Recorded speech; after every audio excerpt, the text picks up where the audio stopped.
খড়গপুর গ্রামীণে মৃত বিজেপি কর্মীর বাড়িতে এলেন রাজ্যপাল সিভি আনন্দ বোস। রাজ্যপালকে কাছে পেয়ে কান্নায় ভেঙে পড়লেন মৃত বিজেপি কর্মী শান্তনু ঘোড়াইয়ের মা। বারবার তার একটাই প্রশ্ন, এবার আমরা কে নিয়ে বাঁচব? প্রসঙ্গত, গত 23শে মার্চ পশ্চিম মেদিনীপুর পিংলা এলাকার এক ধানক্ষেত থেকে উদ্ধার হয়েছিল বিজেপি কর্মী শান্তনু ঘোড়াইয়ের দেহ। এই ঘটনা প্রকাশ্যে আসতে শোরগোল পড়ে যায় রাজ্য রাজনীতিতে। বিজেপির ও পরিবারের অভিযোগ, শান্তনুকে খুন করে ধানক্ষেতে ফেলে দেওয়া হয়েছিল।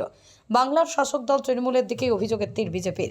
মৃতের পরিবারকে নিয়ে রাজ্যের বিরোধী দলনেতা শুভেন্দু অধিকারী রাজভবনে রাজ্যপালের সঙ্গে দেখা করেন। সোমবার রাজ্যপাল মৃত বিজেপি কর্মীর বাড়িতে আসেন। তিনি বলেন, কী কারণে খুন হলেন তা অবশ্যই তদন্ত সাপেক্ষ। আমি এখানে এসেছি সবকিছু খতিয়ে দেখতে, সাধারণ মানুষকে বিচার দেওয়াই আমার উদ্দেশ্য। সব অভিযোগ খতিয়ে দেখা হবে। এই প্রসঙ্গে খড়গপুর 2 নম্বর ব্লকের পাপড়াড়া 6-2 অঞ্চলের বারবাসী অঞ্চলের তৃণমূল অঞ্চলের সভাপতি সনাতন বেরা বলেন যে একটি মৃত্যুকে নিয়ে মিথ্যা রাজনীতি করছে বিজেপি। শান্ত এলাকাকে অশান্ত করার চেষ্টা করছে বিজেপি। আমরা যে কোনো তদন্তের মুখোমুখি হতে প্রস্তুত। আমাদের কোনো অসুবিধা নেই। সাংবিধানিক প্রধান হিসেবে রাজ্যপাল আসতেই পারেন, আমরা তাকে স্বাগত জানাচ্ছি। বিজেপি যে মৃত্যুকে নিয়ে মিথ্যাচার করছে, আমাদের নিরীহ ছেলেদের বিরুদ্ধে মিথ্যা মামলা করছে, তার জবাব সামনের নির্বাচনে এই এলাকার মানুষ বিপুল ভোটে জয়ী করবে। আমাদের প্রার্থী দীপক অধিকারী তথা দেবকে সাংবাদিক বৈঠক শেষে তৃণমূলের পক্ষ থেকে একটা প্রতিনিধি মিছিল সংগঠিত হয়।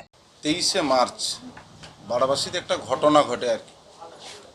শান্তনু ঘোড়াইয়ের মৃতদেহ পাওয়া যায় ধানক্ষেত থেকে।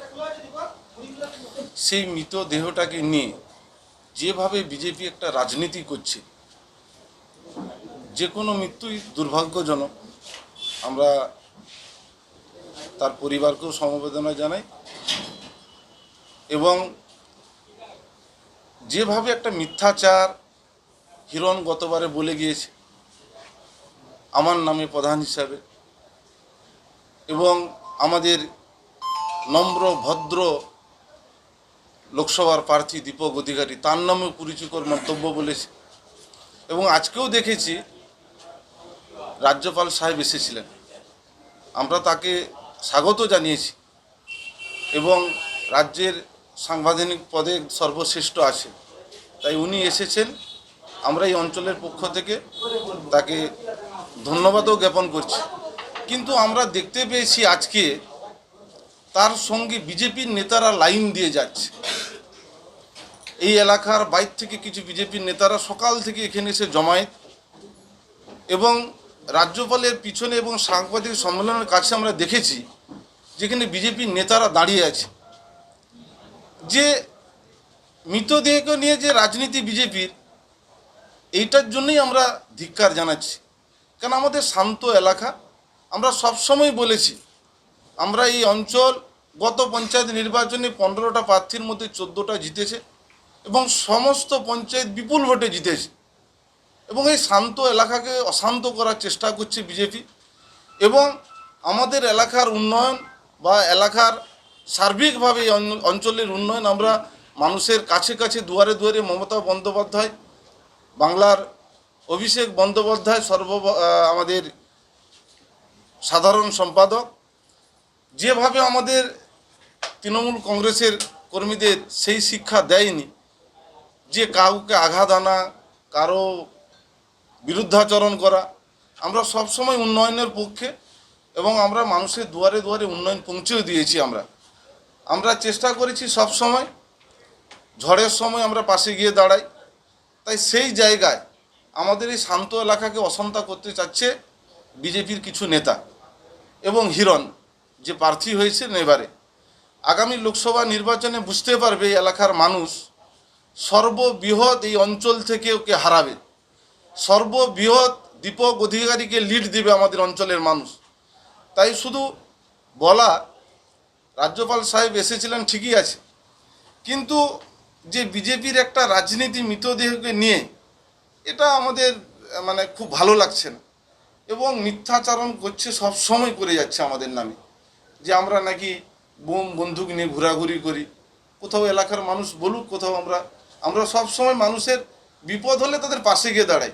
এবং যে মারা গিয়েছে শান্তনু, তাকে আমরা 23 তারিখ সকালবেলায় যখনই খবর পাই, আমি ওখানে ছিলাম এবং বডি রেস্কিউ করে পুলিশ যখন নিয়ে যায় তখনও পর্যন্ত ছিলাম। এবং শনিবার ছিল, অঞ্চল ছুটি ছিল, আমি প্রধান হিসাবে অঞ্চল খুলে তার সার্টিফিকেট করে দিয়ে তার বডি যাতে আনতে পারে তার আমি সহযোগিতা করেছি।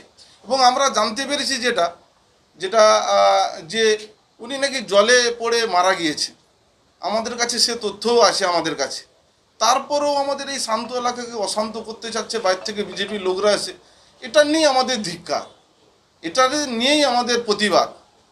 কেন করছে এগুলো? কিন্তু তার মায়ের অভিযোগ যে ওই জলে কি করে মারা যাবে ওই অল্প জলে।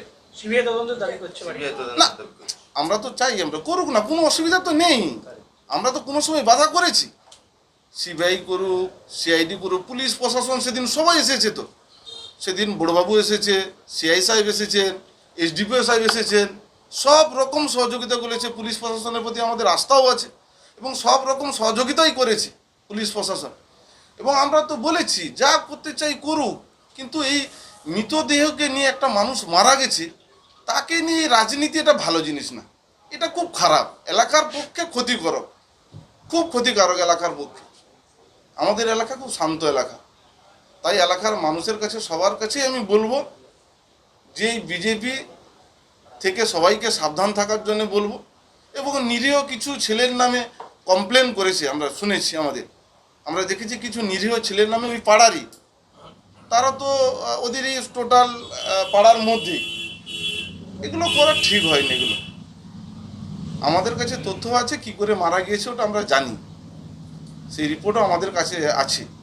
জলে কাদাতে পড়ে জমিতে মারা গিয়েছে, আমরা যেটা জানতে পেরেছি, আমাদের কাছে সেই তথ্য আছে। ওর পিছনে হাত পা বাঁধা ছিল বলে, তাহলে কি করে মারা যাবে? না না না না পা ভাঙা, পা ভাঙা। হাত ভাঙা এবং চোখে না না ওনার দাদা কার্তিক ঘোড়াই, ওর জেঠতত দাদা, উনি তুলেছিলেন বডিটা। দেখবেন আপনাদের যারা ছিল, সাংবাদিকরা ছিল, সেই ছবিটা কিন্তু দেখেছে বা টোটালটা তুলেছে। যখন বডিটা তোলা হয় তখন ওর দাদাই হাতে ধরে তুলেছে এবং নিয়ে এসে আমাদের এসডিপিও সাহেব টোটালভাবে বডিকে ডাঙাতে নিয়েছে, রেখে টোটালভাবে দেখিয়েছে, ওদের ছবি করেছে, সব করেছে। আমরাও তো ছিলাম। কোথাও তো গলা কাটা ছিল না, কোথাও তো ছিল না গলা কাটা। কেন্দ্রীয় হাসপাতালে পোস্টমর্টম চাইছে। করুক না, যেখানে ইচ্ছে করুক, আমাদের তো কোনো বাধা নেই। আমাদের কোথাও বাধা আছে? কোনো সময় আমরা বাধা করি না। আপনাদের দিকে আঙুল উঠছে তো উঠবে তো, এখন রাজনৈতিকভাবে পেরে উঠতে পারছে না, রাজনৈতিকভাবে পাচ্ছে না ওরা। যেভাবে গত পঞ্চায়েত নির্বাচনে তার রেজাল্ট এলাকার মানুষ দিয়েছে, আবার এই লোকসভায় দেবে, তাই পাচ্ছে না বলেই বাইরে থেকে সব বিজেপির কর্মীরাকে নিয়ে এসছে, সকাল থেকে জমা করে আজকে শান্ত এলাকাকে অশান্ত করার চেষ্টা করছে। জনসমর্থন ওদের নেই, একদমই নেই। সেটা আবার এই লোকসভা নির্বাচনে বুঝতে পারবে। আমাদের 9টা অঞ্চলের পরিসংখ্যান অনুযায়ী সব থেকে বৃহৎ এই 6-2 অঞ্চল দেবকে লিড দেবে, মানুষ দেবে লিড।